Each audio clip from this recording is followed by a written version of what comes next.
Hello and welcome to what promises to be a fun and interesting episode of the Flagstaff County podcast. I'm Cary Castagna, Communications Coordinator for Flagstaff County.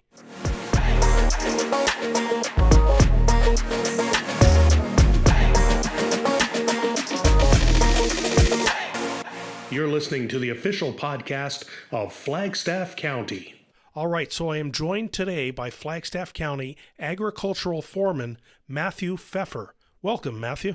Thanks, Cary. First off, tell me a little bit about what you do as agricultural foreman. So as a foreman, I'm working in the Ag Service Board Department, and we work under the ASB Act, which works in conjunction with the Agricultural Pest Act and the Weed Control Act and a few other acts. These acts just allow us to control weeds and pests that are not native to the area and help us to protect the land and livestock and property in Flagstaff County.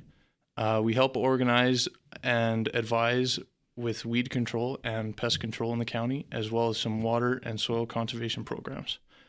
As the foreman, I'll be dealing with the summer staff mostly this summer. We'll have our roadside sprayers spraying a third of the county, as well as our custom sprayers spraying noxious and prohibited noxious weeds on private land, and our inspectors who are looking for those unwanted weeds and consulting with landowners about those weeds if we can help them out with spraying. So we also take care of the parks.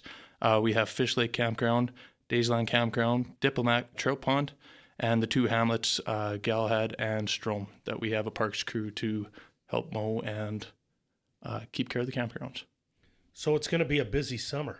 Yeah, we're starting with the seasonal staff, and we'll be doing lots of training and hopefully getting lots of weed control done. And yeah, so.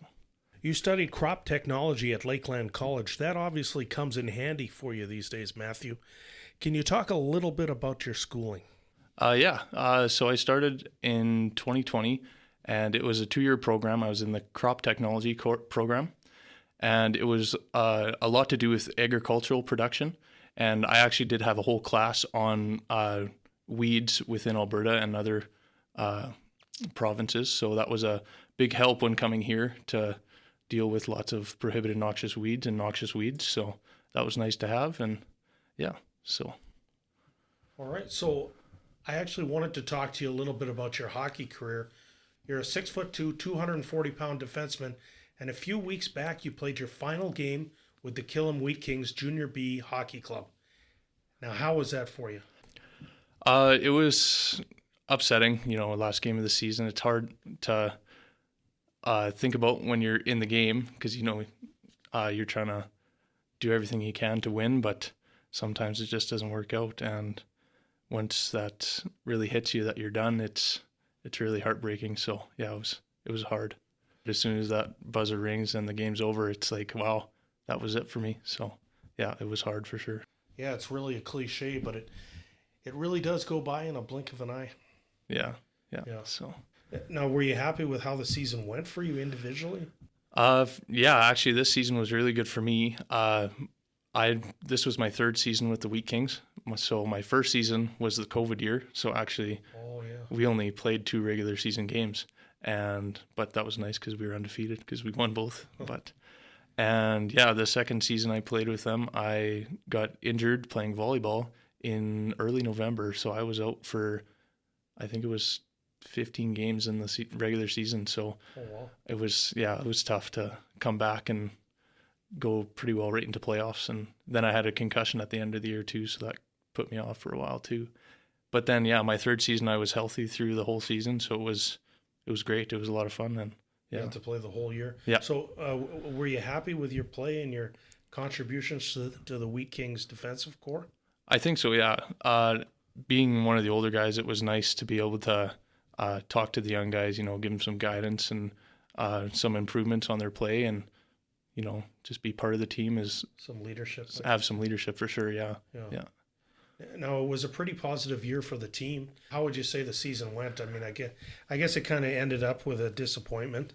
Yeah. Because, maybe you were, on paper, you were expected to beat Wainwright. But looking back, how do you feel about the season for the team? Overall, actually, we had an excellent season. I think we had 23 wins and 8 losses only.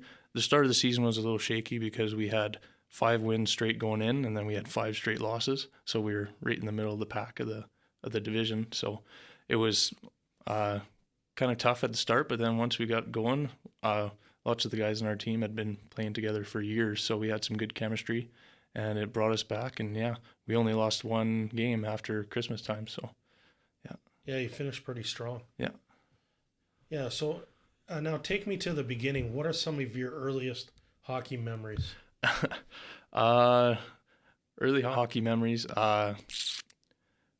When I was young, I was 4 years old when I started playing in Daysland, and I played a lot with my sister, and she was a year older than me, so every other year we got to be D partners, and they always paired us together, the Pfeffer lineup. So yeah, that was always fun. And I remember lots of times going to practice, we'd be sometimes running late, and you'd be dressing in the back of the minivan or dressing up in the living room, trying to get ready quick. And the ride there would be so hot, and your gear, it felt like you're 100 pounds of extra gear on you. So yeah, but yeah, no, I always loved being on the ice, and just being able, like, scoring goals was the best feeling ever. And yeah, I loved the game. So. But you played defense for most of your career? Or? Yeah, I always had been a defenseman. So yeah.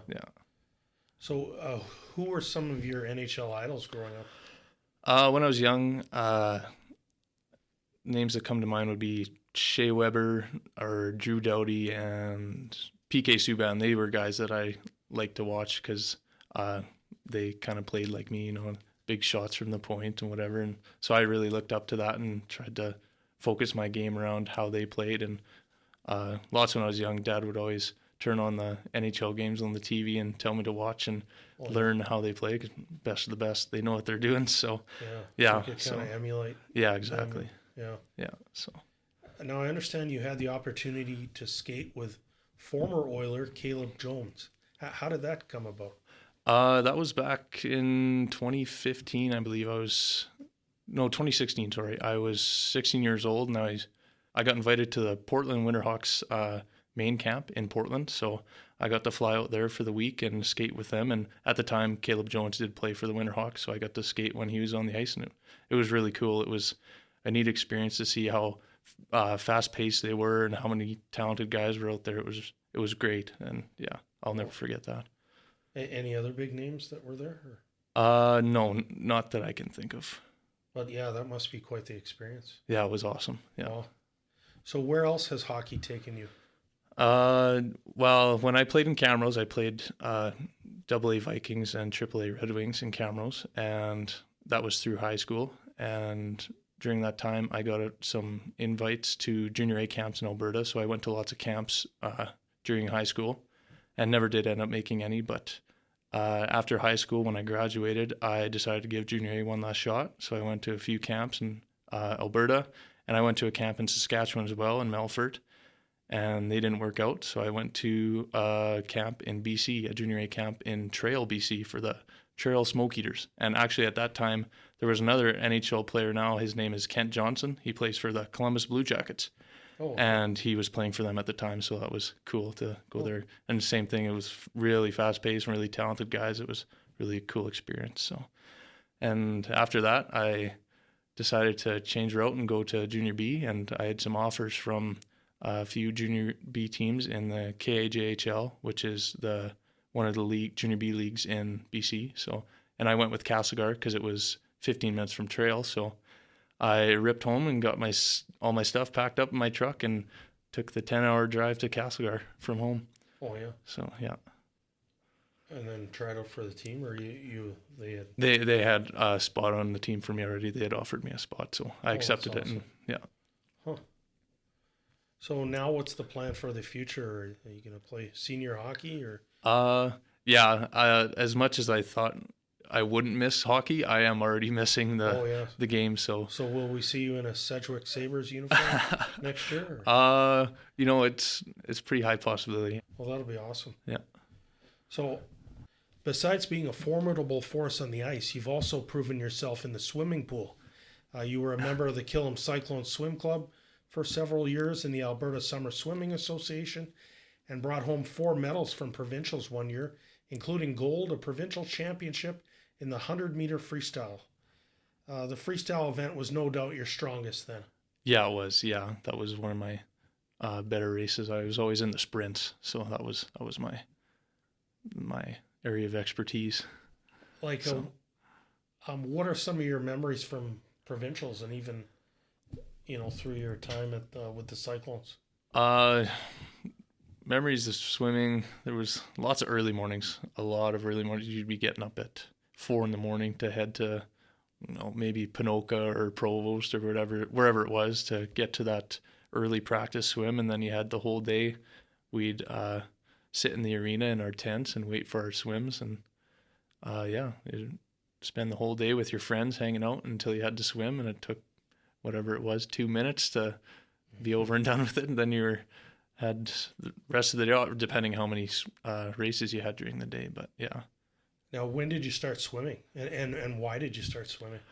Back when I was little, Mom just wanted us to start swimming because she just wanted us to learn how to swim, and we ended up being pretty good at it. So we kind of just kept going. I think I was 4 years old when I started swimming. So it was about 17 years ago. So I think I swam for 14 years.